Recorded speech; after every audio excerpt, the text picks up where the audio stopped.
का ये महासंग्राम revision class बहुत ही इंपॉर्टेंट होने वाला है उन सभी बच्चों के लिए जो 2026-27 में एग्जाम देने वाले हैं और बीए 5th सेमेस्टर में है और इंग्लिश लिटरेचर को पढ़ते हैं।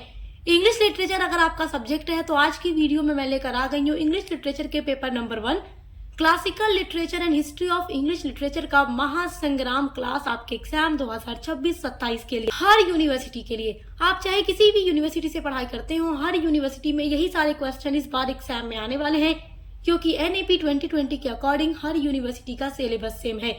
और मेरे प्यारे स्टूडेंट्स, आपको ये बात बहुत अच्छे से पता है कि हमने आपके इंग्लिश लिटरेचर के पेपर 1 एंड पेपर 2 यानी आपके सिलेबस की जो टोटल 8 यूनिट्स है हमने पूरी कंप्लीट करा दी है। पेपर 1 एंड पेपर 2 इंग्लिश के लिए दोनों अलग अलग प्लेलिस्ट बनी हुई है हमारे चैनल पे। चलिए बिना देर किए हम स्टार्ट करते हैं आज के वीडियो को और देखते हैं वो सारे इम्पोर्टेंट क्वेश्चंस जो इस बार आप लोगों के एग्जाम में आने वाले हैं। तो देखिए, आपका फर्स्ट इम्पोर्टेंट क्वेश्चन है what is epic, give its examples. आपने कुछ भी नहीं पढ़ा है तो आप इस वीडियो को एंड तक जरूर देखिएगा क्योंकि इस वीडियो से आपके हर यूनिट के क्वेश्चंस तैयार हो जाएंगे। हम आपके सिलेबस की 8 यूनिट का पूरा निचोड़ आज की वीडियो में लेकर आए कि हर यूनिट से कैसे क्वेश्चंस आपके आएंगे। एपिक क्या होता है ये हर एक चीज हम आपको उस टाइम भी पढ़ा चुके हैं जब आपकी क्लासेस पढ़ा रहे थे। The word epic comes from the ancient Greek word epos which means word, narrative और song। जो एपिक है ये आया हुआ है एंशियंट ग्रीक वर्ड इपोस से। इपोस का मतलब होता है वर्ड, नरेटिव और सॉन्ग यानी कि शब्द, नरेटिव या गाना। तो एपिक एक महाकाव्य होता है। Epic is a long often book length. Epic जो होता है लॉन्ग होता है, बड़ा होता है, ऑफन यानी प्राय, बुक लेंथ यानी बुक के लंबाई का। बुक लेंथ का मतलब कि बुक जितनी मोटी चौड़ी हो सकती है एपिक उतना मोटा होता है, एक किताब के रूप में होता है। Narrative in words from that retails the heroic journey of a single person और ग्रुप ऑफ पर्संस। ये जो एपिक होता है ना, ये एक ऐसा वर्ड्स होता है लिटरेचर का जिसमें कि किसी भी हीरोइक जर्नी की स्टोरी को बताया जाता है, चाहे सिंगल पर्सन हो सकता है या ग्रुप ऑफ पर्संस यानी लोगों का ग्रुप भी हो सकता है, जिसमें उसकी सुपर नेचुरल पावर्स के बारे में, उस हीरो के बारे में बताया जाता है, उसके बारे में हर एक चीज जो होती है अच्छी, वो सारी चीजें एपिक में बताई जाती हैं। और देखिए, एपिक का एग्जाम्पल्स आपको बहुत अच्छे से याद रखना है। इलियड एंड द ओडिसी, ये दोनों अलग अलग है। इलियड अलग है और द ओडिसी अलग है, बाय होमर यानी होमर ने लिखा है। और इलियड तो आपके सिलेबस में भी प्रिस्क्राइब्ड है और हम पढ़ा चुके हैं। तो ये दोनों ही एपिक का बहुत ही अच्छा एग्जाम्पल है। उसके अलावा जॉन मिल्टन के थ्रू लिखी गई पैराडाइज लॉस्ट भी एक एपिक है और वर्जिल के थ्रू लिखी गई एनेड भी एपिक का बहुत अच्छा एग्जाम्पल है। तो ये एग्जाम्पल आपको जरूर याद रखना है, एग्जाम में एग्जाम्पल जरूर पूछता है। आपका सेकेंड वेरी इंपॉर्टेंट क्वेश्चन है what are the types of epic. Epic के क्या टाइप्स हैं? तो एपिक के टाइप्स भी एग्जाम में जरूर पूछता है। देखिए, there are 2 main types of epic. Epic के 2 टाइप्स होते हैं। द फोक एपिक, देखो एक पहला टाइप होता है folk epic, created and developed through the oral tradition, जो कि क्रिएटेड यानी बना होता है और डेवलप्ड होता है थ्रू द ओरल ट्रेडिशन यानी कि मौखिक परंपरा से। यानी कि जो फोक एपिक होता है ना, ये देखो पहले के जो राइटर्स होते थे ना वो एपिक को लिखा नहीं करते थे, गाया करते थे। तो ये गाने की फॉर्म में, ओरल फॉर्म में होता था। एंड द लिटरेरी एपिक, और literary epic second types of epic है जो कि रिटन फॉर्म में आपको मिलेगा। A story attributed to a single identified author, जो कि किसी भी ऑथर के थ्रू रिटन होता है, लिखा गया होता है, वो लिटरेरी एपिक होता है। तो टाइप्स ऑफ एपिक 2 टाइप्स के होते हैं। फर्स्ट है द फोक एपिक, सेकेंड है द लिटरेरी एपिक।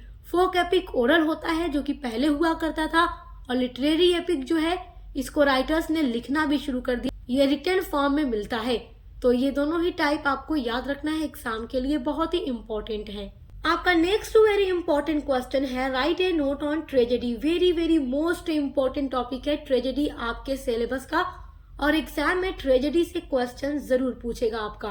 एग्जाम में पहले आप लोग हेडिंग डाल दीजिएगा मीनिंग ऑफ ट्रेजेडी, उसके बाद लिखिएगा the word tragedy refers to a composition of serious और सॉरोफुल स्टोरी।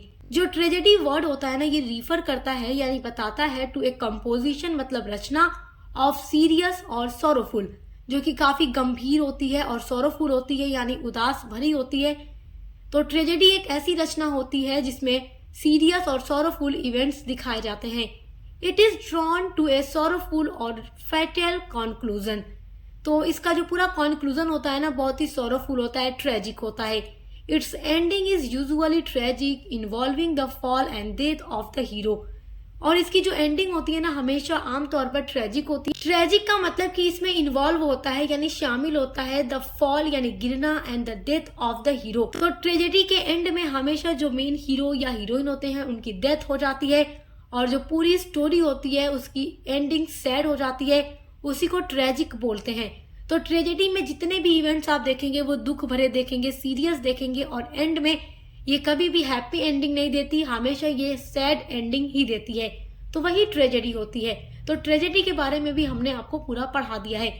एग्जाम में ओरिजिन ऑफ ट्रेजेडी भी पूछता है, तो इसलिए यहाँ पर मैं आपको ओरिजिन ऑफ ट्रेजेडी भी बता रही हूँ। ओरिजिन का मतलब होता है उत्पत्ति होना, यानी कि ट्रेजेडी की शुरुआत कैसे हुई, ट्रेजेडी लिटरेचर में कैसे आया।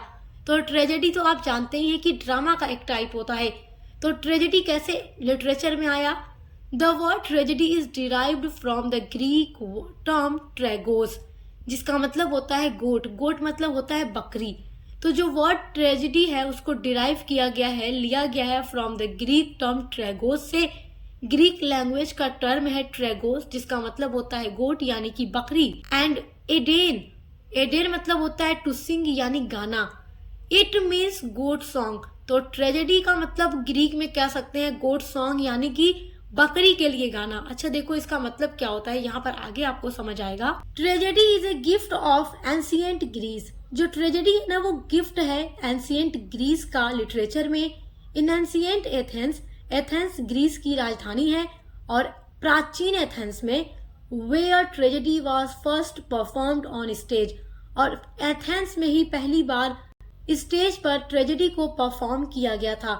The Greek god Dionysus the play were dedicated to him. और ये ट्रेजेडी परफॉर्म किया गया था पहली बार एथेंस में स्टेज पर, और इसको एक बहुत ही फेमस ग्रीक गॉड जिनका नाम था डायोनिसस, उनको डेडिकेट किया गया था, उनको समर्पित किया गया था। तो एथेंस के लोग देखिए 500 बीसी में ये बहुत ज्यादा पॉपुलर था वहां पर। आपका नेक्स्ट वेरी इंपॉर्टेंट क्वेश्चन है, how did Romans develop literary culture. How did Romans, Romans ने कैसे डेवलप किया लिटरेरी कल्चर को यानी साहित्यिक संस्कृति को। Roman literature was from its very Inception influenced heavily by Greek authors.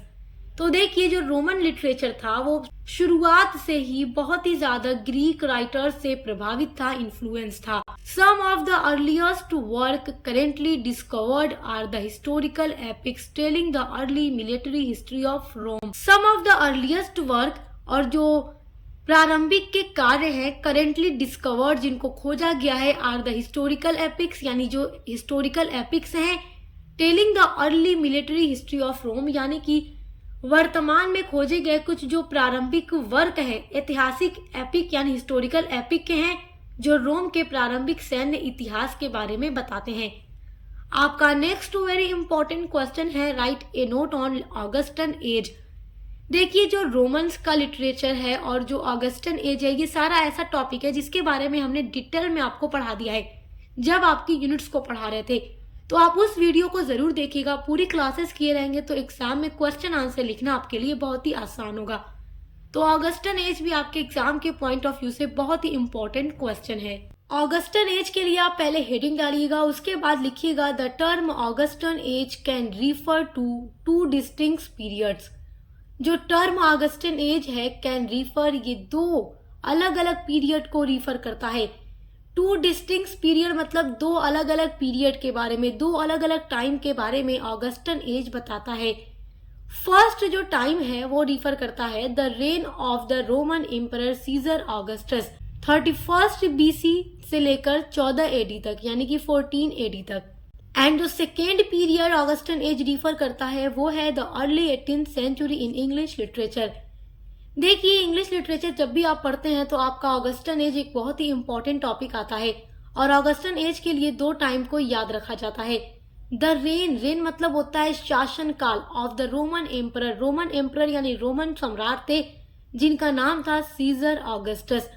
तो सीजर ऑगस्टस जो थे ये रोमन एम्परर थे और इनके टाइम में रोम में क्या हुआ था कि जो रोमन लिटरेचर था काफी ज्यादा डेवलप हुआ था, बहुत ही ज्यादा आगे बढ़ा था और इस टाइम में बहुत ही ज्यादा वर्क लिखे गए, बहुत ही अलग अलग राइटर्स सामने आए थे और उन्होंने बहुत अच्छे अच्छे रोमन वर्क लिखे थे। तो सीजर ऑगस्टस का एज ऑगस्टन एज के लिए जाना जाता है। और फिर आगे चलकर क्या होता है, 18th सेंचुरी में इंग्लैंड के जो राइटर्स थे उन्होंने सीजर ऑगस्टस के एज में जो लिखे गए वर्क थे उनकी नकल करना शुरू कर दी। तो इसलिए इंग्लिश लिटरेचर में 18th सेंचुरी को ऑगस्टन एज के नाम से जाना जाता है। 18th सेंचुरी इंग्लैंड को ऑगस्टन एज इसीलिए कहा जाता है क्योंकि इंग्लैंड के राइटर्स ने सीजर ऑगस्टस एम्परर के टाइम में जो राइटर्स थे उनके राइटर्स की जो भी वर्क थे उनके वर्क को देखकर वो जिस फॉर्म में लिखते थे, जिस तरीके से लिखते थे, जो चीजें लिखते थे उसको कॉपी करना शुरू कर दिया। तो इसलिए इंग्लैंड में 18th सेंचुरी को ऑगस्टन एज का भी नाम दिया गया था। तो इसलिए याद रखिएगा ऑगस्टन एज ये दो अलग अलग पीरियड को रिफर करता है। इन बोथ केसेस और इन दोनों ही केसेस में the term signifies a period of relative peace and prosperity and the emulation of classical Roman models, particularly those from the time of the Emperor Augustus। और इन दोनों केसेस में हम यही देखते हैं कि जो ये वर्ड है ऑगस्टन एज उस टाइम की चीजों के बारे में दिखाने की कोशिश करता है जो कि ऑगस्टस सीजर के टाइम में लिखा गया था। तो उन्हीं चीजों की कॉपी करता है, वही सारी फॉर्म हमें देखने को मिलती है, वही रोमन मॉडल्स, वही सारी लिटरेचर हमें इंग्लिश लिटरेचर में भी नजर आते हैं इस टाइम को जब हम पढ़ते हैं।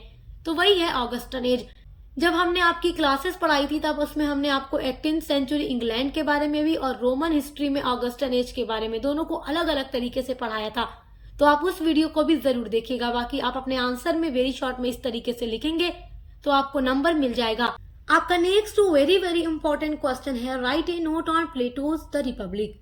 प्लेटो का द रिपब्लिक वर्क जो है आपके सिलेबस में प्रिस्क्राइब्ड है और आप इसके बारे में पढ़ चुके हैं। तो ये क्वेश्चन आपके एग्जाम में जरूर पूछेगा कि प्लेटो के द रिपब्लिक पर एक नोट लिखिए। ये क्वेश्चन आपसे शॉर्ट या लॉन्ग दोनों में पूछ सकता है। तो लॉन्ग में किस तरीके से लिखना है उसके लिए आपको द रिपब्लिक के बारे में पूरी वीडियो देखनी होगी और शॉर्ट में लिखने के लिए यहाँ पर मैं आप लोगों को बता रही हूँ। The Republic is one of the most important dialogue of the ancient Greek philosopher प्लेटो।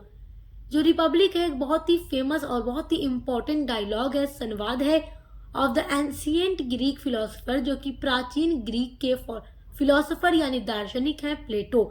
तो प्लेटो जो थे ग्रीक फिलोसोफर थे जो कि काफी ज्यादा फेमस हैं, renowned for its detailed exposition of political and ethical justice and its account of the organization of the ideal state।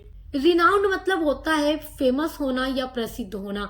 तो प्लेटो का ये जो वर्क है काफी ज्यादा रिनाउंड है, प्रसिद्ध है फॉर इट्स डिटेल्ड एक्सपोजिशन, अपनी डिटेल्ड एक्सपोजिशन के लिए, एक्सपोजिशन मतलब व्याख्या के लिए। तो प्लेटो ने अपने इस वर्क द रिपब्लिक में बहुत ही डिटेल्ड एक्सपोजिशन दिया है, बहुत ही डिटेल्ड एक्सप्लेनेशन दिया है आप कह सकते हैं, ऑफ पॉलिटिकल यानी राजनीतिक, एंड इथिकल का मतलब होता है नैतिक, जस्टिस मतलब न्याय।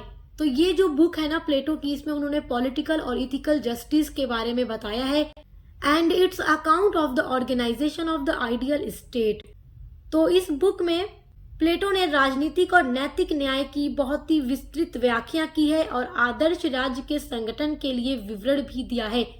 तो इसमें बहुत ही डिटेल में प्लेटो ने एक्सप्लेनेशन किया है पॉलिटिकल और इथिकल जस्टिस का और ऑर्गेनाइजेशन, जो आइडियल स्टेट का ऑर्गेनाइजेशन होता है उसके बारे में। तो उसके बारे में ये एक बहुत ही फेमस बुक है प्लेटो की। तो आप इस क्वेश्चन को बहुत अच्छे से याद रखिएगा। आपका नेक्स्ट वेरी इंपॉर्टेंट क्वेश्चन है, व्हाट इज कॉमेडी।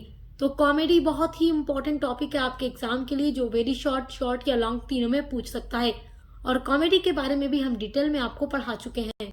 कॉमेडी के बारे में एग्जाम में लिखने के लिए आप हेडिंग डाल दीजिएगा इंट्रोडक्शन ऑफ कॉमेडी, या फिर आप डाल दीजिएगा मीनिंग ऑफ कॉमेडी। उसके बाद लिखिएगा a comedy is a composition of amusing character. जो कॉमेडी है कंपोजिशन है यानी एक रचना है, ऑफ अम्यूजिंग कैरेक्टर यानी ऐसी रचना होती है जिसमें हंसी मजाक होता है, जिसमें अम्यूजिंग कैरेक्टर होते हैं जो अपने रीडर को या अपने ऑडियंस को हंसाते हैं। It is such A dramatic category that deals with A theme in A light amusing manner and gives it A happy ending. It is such A dramatic category, ये सच में एक ड्रामेटिक कैटेगरी है क्योंकि comedy एक drama का ही type होता है। That deals, जो कि डील करता है या इसमें लिखा होता है विद ए थीम, एक ऐसी थीम होती है इन ए लाइट अम्यूजिंग, मतलब इसमें लाइट थीम होती है, अम्यूजिंग मैनर में होती है, जो हंसी मजाक करती है, and gives it A happy ending, और इसकी जो लाइट थीम होती है वो इसको हैप्पी एंडिंग देती है। जब भी आप कोई कॉमेडी वाली मूवी देखते हैं तो आप उसमें सिर्फ हंसते हैं, इतना हंसते हैं कि आपका पेट दर्द करने लगता है हंसते हंसते, और एंडिंग भी हमेशा हैप्पी होती है। और जब आप कोई ऐसी मूवी देखते हैं जिसमें केवल रोना धोना होता है और फिर एंड में जाके सब मर जाते हैं तो वो ट्रेजेडी हो जाती है। तो उसी का अपोजिट कॉमेडी है जिसमें हैप्पी एंडिंग होती है। एज ए प्ले, एक प्ले के रूप में एक comedy is a stage play, comedy एक स्टेज प्ले है जिसको स्टेज पे परफॉर्म किया जाता है ऑफ लाइट अम्यूजिंग के साथ, of an satirical character chiefly representing a romantic और realistic story with a happy ending. तो ये एक स्टेज प्ले होता है जो कि स्टेज पे परफॉर्म किया जाता है जिसमें लाइट अम्यूजिंग होता है और साथ ही साथ इसमें ऐसे कैरेक्टर्स होते हैं जो काफी ज्यादा हंसाते हैं, हास्य व्यंग्य करते हैं, और उसके थ्रू एक रोमांटिक या रियलिस्टिक स्टोरी को इसमें रिप्रेजेंट किया जाता है। The main purpose of a comedy is to amuse audience with humour, music etcetera. और कॉमेडी का मेन पर्पज यानी मेन उद्देश्य यही होता है कि जो भी रीडर या ऑडियंस होते हैं उनको हंसाना होता है ह्यूमर, म्यूजिक और इन सारी चीजों के साथ, ताकि उनका रीडर या ऑडियंस कॉमेडी को देखकर या पढ़कर हंस सके, खुश हो सके। आपका नेक्स्ट वेरी इंपॉर्टेंट क्वेश्चन है, what does एक्किलीज do with hectares body in the Iliad. तो एक्किलीज क्या करता है हेक्टर की बॉडी के साथ इन द इलियड, इलियड में। इलियड होमर का एपिक है और आपको मैं पढ़ा चुकी हूँ और आपको बहुत अच्छे से याद होगा कि एक्किलीज हेक्टर की बॉडी के साथ क्या करता है। On the verge of death, verge मतलब होता है कगार पर, on the verge of death यानी मृत्यु के कगार पर, Hector ask Achilles to return his body to his father Priam. तो जब हेक्टर मौत की कगार पर पहुंच जाता है, जब हेक्टर को लगता है कि अब एक्किलीज इसे सच में मार देगा और ये बचेगा नहीं, तब वो एक्किलीज से पूछता है टू रिटर्न, लौटाने के लिए, हिज बॉडी, उसका शव, टू हिज फादर, उसके फादर प्रियम को। तो हेक्टर कहता है एक्किलीज से कि मेरे मरने के बाद मेरी बॉडी मेरे फादर प्रियम को लौटा देना। तो हेक्टर एक्किलीज से कहता है कि तुम मेरे मरने के बाद, मेरी जो मरने की बाद मेरी बॉडी होगी वो मेरे फादर प्रियम को दे देना, क्योंकि हेक्टर के फादर का नाम प्रियम है। एक्किलीज does not satisfy his last request. तो एक्किलीज हेक्टर की लास्ट रिक्वेस्ट से सेटिस्फाई नहीं होता, वो इनकार कर देता है। His anger is not satisfied, और एक्किलीज का जो एंगर यानी गुस्सा है अभी भी संतुष्ट नहीं है, सेटिस्फाइड नहीं है, क्योंकि जो हेक्टर था उसने ही एक्किलीज के दोस्त पेट्रोक्लस को मारा था। तो एक्किलीज का दोस्त मर गया था, तो इसलिए वो बदला लेना चाहता था उस इंसान से जिसने उसके दोस्त को मारा है। तो हेक्टर ने मारा था, तो इसलिए एक्किलीज हेक्टर को मारकर अपनी दोस्त का बदला लेता है। So he drags Hector's body around the Trojan walls. So he drags मतलब वो घसीटता है हेक्टर्स बॉडी, हेक्टर की बॉडी को मरने के बाद, अराउंड द ट्रोजन वॉल्स।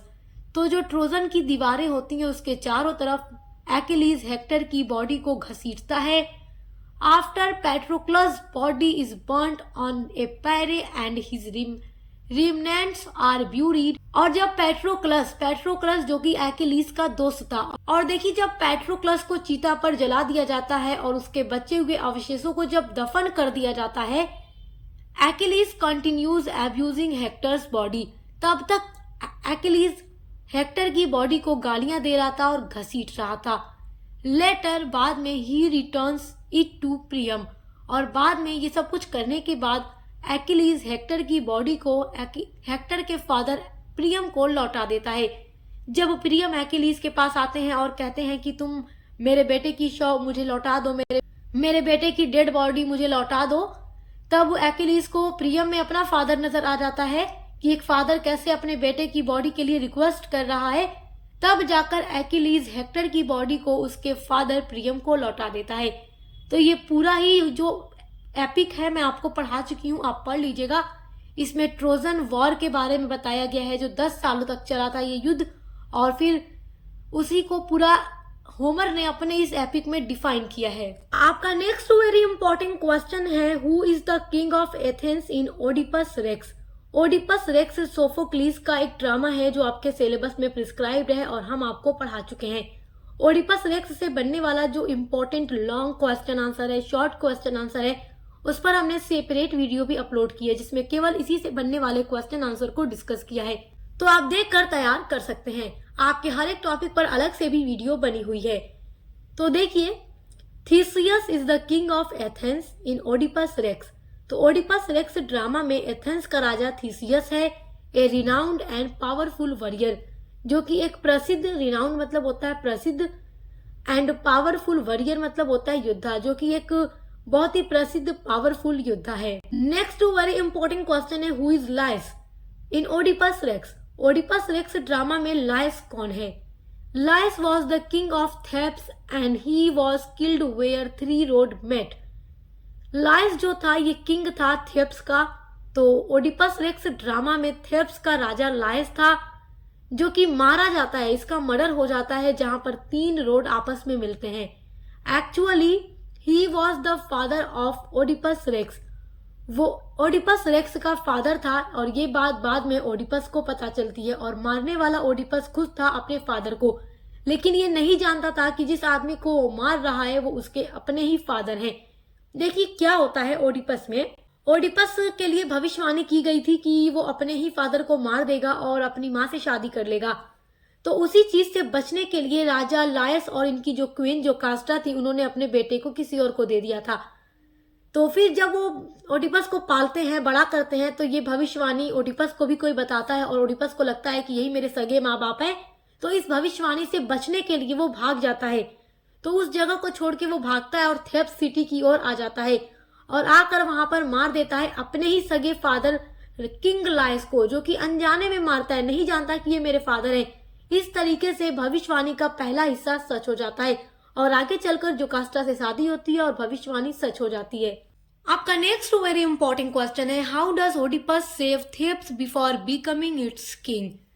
तो कैसे ओडिपस थेब्स सिटी को बचाता है बिफोर यानी पहले, बिकमिंग इट्स किंग यहाँ का राजा बनने से पहले।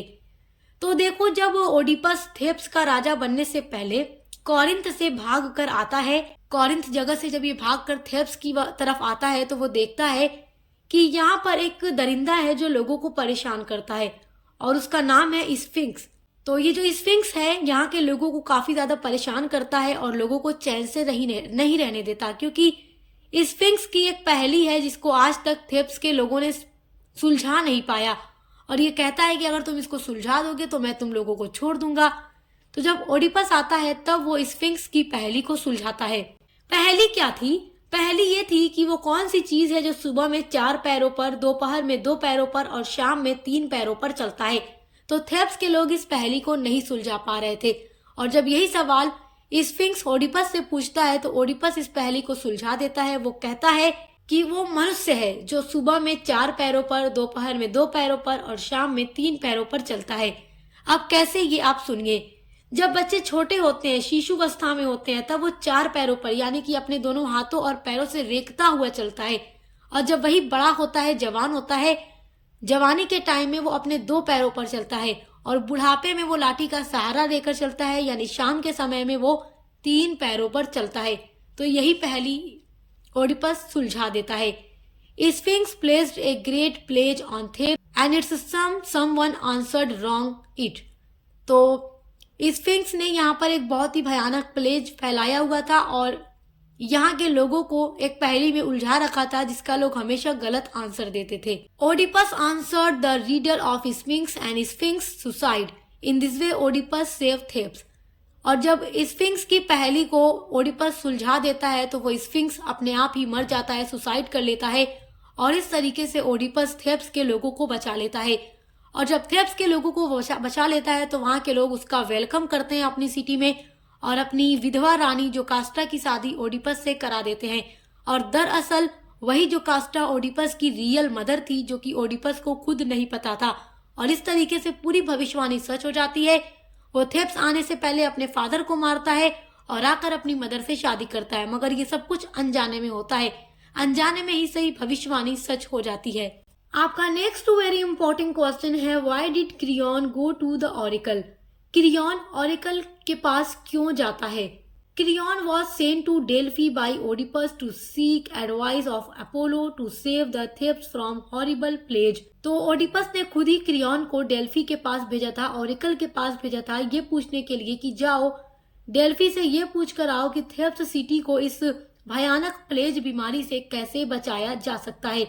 तो यही पूछने के लिए ओडिपस ने क्रियॉन को ओरेकल के पास भेजा था। आपका नेक्स्ट क्वेश्चन है, what message did Creon bring from Delphi oracle? क्या मैसेज क्रियॉन लेकर आता है डेल्फी ओरेकल के पास से? Creon brought message from Delphi that the cause of plague was a murderer of king Laius in Thebes. Creon ये message लेकर आता है डेल्फी ओरेकल के पास से कि जो किंग लायस का मर्डरर है, जिसने किंग लायस को मार दिया, उनका मर्डरर थेब्स सिटी में ही है। He should be killed or banished, then plague would be removed. और क्रियॉन आकर ये भी बताता है कि डेल्फी ने ये भी कहा है कि जो किंग लायस का मर्डरर है वो थेब्स सिटी में है, और यदि उसको पकड़ लिया जाए और उसको मार दिया जाए या फिर थेब से बैनिश्ड कर दिया जाए, यहाँ से निकाल दिया जाए, तो प्लेग बीमारी अपने आप यहाँ से खत्म हो जाएगी। तो ये सुनने के बाद ओडिपस कसम खाता है कि वो किंग लायस के मर्डरर को ढूंढेगा, उसको मार देगा या उसको बैनिश कर देगा। और दरअसल वो नहीं जानता था कि वो खुद ही मर्डरर है किंग लायस का, और एंड में जब उसको पता चलता है तो वो अपनी आंखों को अंधी कर लेता है, पागल सा हो जाता है। आपका अगला वेरी इंपॉर्टेंट क्वेश्चन है, which year is known as the age of Chaucer? कौन सा एज चौसर के एज के लिए जाना जाता है? एज ऑफ चौसर के लिए जाना जाता है। The period falls between 1343 and 1450 is known as the age of Chaucer. तो इंग्लिश लिटरेचर में देखो 1343 से लेकर 1450 तक का जो टाइम पीरियड था उसको एज ऑफ चौसर के नाम से जाना जाता है। आपका नेक्स्ट वेरी इंपॉर्टेंट क्वेश्चन है, what is the dark age in literature? Literature में डार्क एज क्या है? तो देखिए एज ऑफ चौसर के बारे में, डार्क एज के बारे में, हर एक चीज के बारे में हम आपको डिटेल में पढ़ा चुके हैं। The Dark Age is a term for the period of time between the falls of the Roman Empire and the beginning of the Italian Renaissance and the age of the discovery. देखिए literature में जो dark as है इसको हिंदी में अंधकार युग कहा जाता है।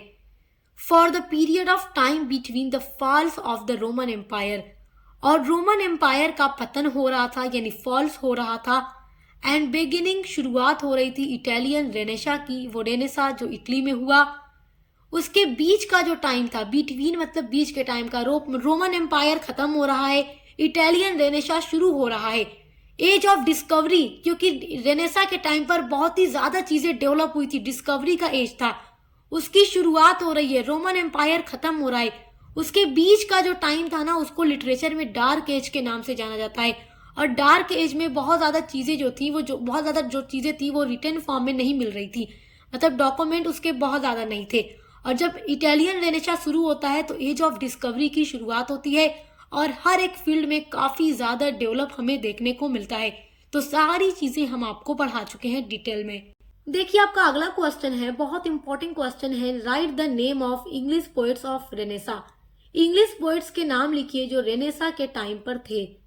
The main English poets of Renaissance are Watt, Surrey, Spenser and Christopher Marlowe। ये सारे जो पोएट थे रेनेसा के टाइम के इंग्लिश पोएट थे जो कि काफी ज्यादा फेमस हैं।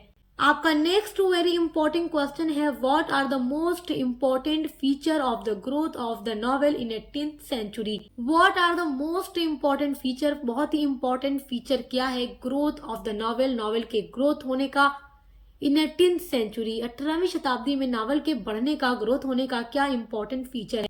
ए की concern in the growth of the novel is it's प्रीऑक्यूपेशन with realism and realistic depiction of society. Novel के ग्रोथ में एक प्रमुख चिंता यथार्थवाद और समाज के यथार्थवादी चित्रण के प्रति इसकी चिंता है। देखो रियलिज्म और रियलिस्टिक चीजों के बारे में सोसाइटी में चिंता होना, ये नॉवेल के ग्रोथ होने का एक बहुत ही इंपॉर्टेंट फीचर है, क्योंकि जब 18th सेंचुरी में नॉवेल डेवलप हुआ तो इन सारी चीजों पर लिखा जाने लगा था। आपका नेक्स्ट वेरी इंपॉर्टेंट क्वेश्चन है, what are the reasons of the growth of the novel in 18th century. 18th century में नॉवेल के बढ़ने या ग्रोथ होने के क्या क्या रीजन यानी कारण थे। ये क्वेश्चन बहुत ही इंपॉर्टेंट है और आपसे एग्जाम में जरूर पूछेगा। There are some factors that are responsible to the rise of 18th century. 18th century में नॉवेल के ग्रोथ होने के कई सारे रीजन हैं। फर्स्ट है द डिक्लाइन ऑफ ड्रामा। देखो ड्रामा का डिक्लाइन हो चुका था, क्योंकि देखो जब नॉवेल लिखा जाने लगा था तो उससे पहले ड्रामा लिखा जा रहा था, तो राइटर्स ने अब ड्रामा लिखना छोड़कर नॉवेल लिखना शुरू कर दिया, तो ड्रामा का डिक्लाइन होना भी नॉवेल के ग्रोथ होने की एक वजह थी। सेकेंड रीजन है the rise of the periodical essay. Periodical essay भी इंग्लैंड में 18th सेंचुरी में ही डेवलप हुआ था, तो ये भी एक वजह थी नॉवेल के ग्रोथ होने की। उसके अलावा रेडी मटेरियल। अब 18th सेंचुरी में राइटर्स के पास बहुत ज़्यादा मटेरियल्स रेडी थे। मटेरियल का मतलब लिखने के लिए वो सारे टॉपिक मौजूद थे जिन पर वो नॉवेल लिख सकते हैं। फोर्थ रीजन था the rise of common people. Common people का भी उदय होना, यानी कि ऐसे राइटर्स सामने आए जिन्होंने एक जैसे टॉपिक पर लिखना शुरू किया, जिससे नॉवेल की शुरुआत हुई। फिफ्थ रीजन था नो लिमिटेशन फॉर क्लासिसिज्म। तो क्लासिसिज्म के लिए कोई अब लिमिटेशन नहीं थी, ये भी नॉवेल के ग्रोथ होने की एक वजह थी। और उसके अलावा अगली वजह थी the rise of the realism. Realism की भी शुरुआत हो चुकी थी और राइटर्स ने रियलिज्म या रियलिस्टिक वे में नॉवेल्स को लिखकर सोसाइटी में जो कुछ रियलिटी में हो रहा है उसको दिखाने का काम करने लगे। तो जो नॉवेल था उसमें रियलिस्टिक चीजें लिखी जा रही थी जो वाकई में सोसाइटी के अंदर हो रही थी। तो ये सारी वजह है नॉवेल के ग्रोथ होने की। आपका नेक्स्ट इंपॉर्टेंट क्वेश्चन है what do you know about Victorian age. Victorian age के बारे में आप क्या जानते हैं? बहुत इंपॉर्टेंट क्वेश्चन है। देखिए the Victorian age was essentially the age of prose and novel. Victorian age जो था ये प्रोज और नॉवेल का एज था। The novel in this age और विक्टोरियन एज में novel fills a place with drama held in the day of Elizabeth. तो Elizabeth age में ड्रामा काफी ऊंचाइयों पर पहुंच चुका था और एलिजाबेथन एज में राइटर्स ने ड्रामा काफी ज्यादा लिखा।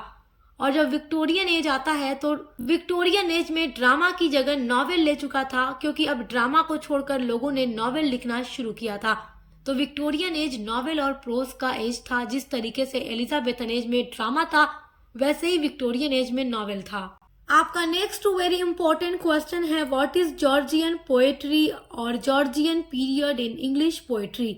जॉर्जियन पोएट्री और जॉर्जियन पीरियड क्या है इंग्लिश पोएट्री में? क्वेश्चन बहुत ही इंपॉर्टेंट है। Georgian poetry is a poetic movement in England that lasted from 1910 to 1936 during the reign of George fifth. Georgian poetry जो है एक पोएटिक मूवमेंट है इंग्लैंड में जो कि 1910 से लेकर 1936 तक ड्यूरिंग यानी दौरान द रेन मतलब शासन of George fifth.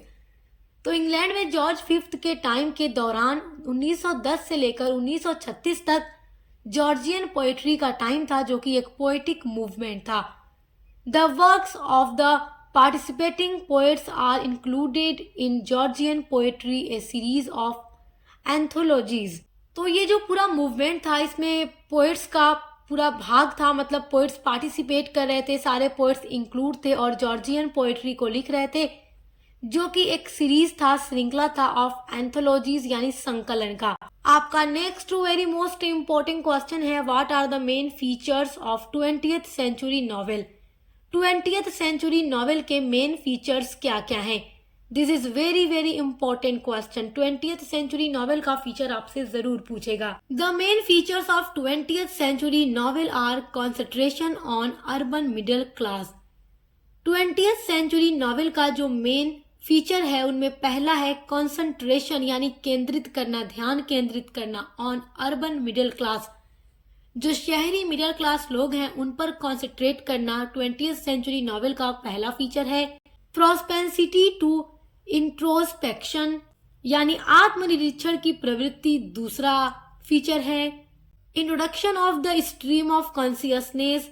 Stream of consciousness का मतलब होता है चेतना की धारा। स्ट्रीम ऑफ कॉन्सियसनेस भी 20th सेंचुरी नॉवेल का बहुत ही इंपॉर्टेंट फीचर है। और देखिए वर्जीनिया वुल्फ भी एक ऐसी राइटर थी जो स्ट्रीम ऑफ कॉन्सियसनेस का यूज करती थी। देखिए जो स्ट्रीम ऑफ कॉन्सियसनेस होता है ये एक तकनीक होती है जिसमें किसी भी वर्क में, किसी भी साहित्यिक वर्क यानी लिटरेचर में किसी भी कैरेक्टर के बारे में उनकी जो भी भावना होती है उनके बारे में दर्शाया जाता है। Focus on the life of educated characters and experimental writing. और 20th सेंचुरी नॉवेल का एक फीचर ये भी है कि इसमें फोकस किया जाता था एजुकेटेड कैरेक्टर्स के ऊपर एंड एक्सपेरिमेंटल राइटिंग के ऊपर। तो ये सारा फीचर है 20th सेंचुरी नॉवेल का। आपका नेक्स्ट वेरी इंपॉर्टेंट क्वेश्चन है define the stream of consciousness with examples. Stream of consciousness, this is very very important question. देखिए जो स्ट्रीम ऑफ कॉन्शियसनेस होता है ना, इसको हिंदी में बोलते हैं चेतना की धारा। और इसका मतलब होता है कि किसी भी लिटरेरी वर्क के अंदर कोई राइटर जब लिख रहा होता है तो उसमें जो कैरेक्टर्स होते हैं उनके मन की जो अंदर की स्थिति होती है उसको बिना किसी बाधा से, बिना किसी बैरियर से एकदम क्लियर रूप में दिखाया जाता है, उसके विचारों को प्रस्तुत किया जाता है। वही स्ट्रीम ऑफ कॉन्शियसनेस होता है। Stream of consciousness is a narrative style that tries to capture a character's thinking process in a realistic way. तो स्ट्रीम ऑफ कॉन्शियसनेस एक नरेटिव स्टाइल होती है, यानी कि अपने वर्क को नरेट करने का एक तरीका होता है जिसमें राइटर कोशिश करता है कैप्चर करने की कैरेक्टर्स थिंकिंग, कैरेक्टर्स के सोचने के तरीके को, प्रोसेस, जो भी चीजें कैरेक्टर सोच रहा है उस वर्क के अंदर उसको रियलिस्टिक वे में प्रेजेंट करने का काम स्ट्रीम ऑफ कॉन्शियसनेस के थ्रू किया जाता है। Mrs Dalloway by Virginia Woolf is an example of stream of consciousness. Virginia Woolf के द्वारा लिखा गया है मिसेस डेलोवे, जो कि बहुत ही अच्छा एग्जाम्पल है स्ट्रीम ऑफ कॉन्शियसनेस का। सो माय डियर स्टूडेंट्स, आज की वीडियो में मैंने आप लोगों के इंग्लिश लिटरेचर पेपर 1 का पूरा इंपॉर्टेंट क्वेश्चन आंसर बता दिया है जो इस बार हर यूनिवर्सिटी में आने वाला है। तो इसके थ्रू आप लोग बहुत अच्छी तैयारी कर सकते हैं और पेपर 1 एंड पेपर 2 की ऑल यूनिट्स को पढ़ने के लिए डिस्क्रिप्शन बॉक्स में दी गई लिंक को विजिट करके जरूर देखिएगा, जहां से आप अपने लॉन्ग आंसर टाइप क्वेश्चन की भी तैयारी कर सकते हैं। अब मिलते हैं अगली वीडियो के साथ।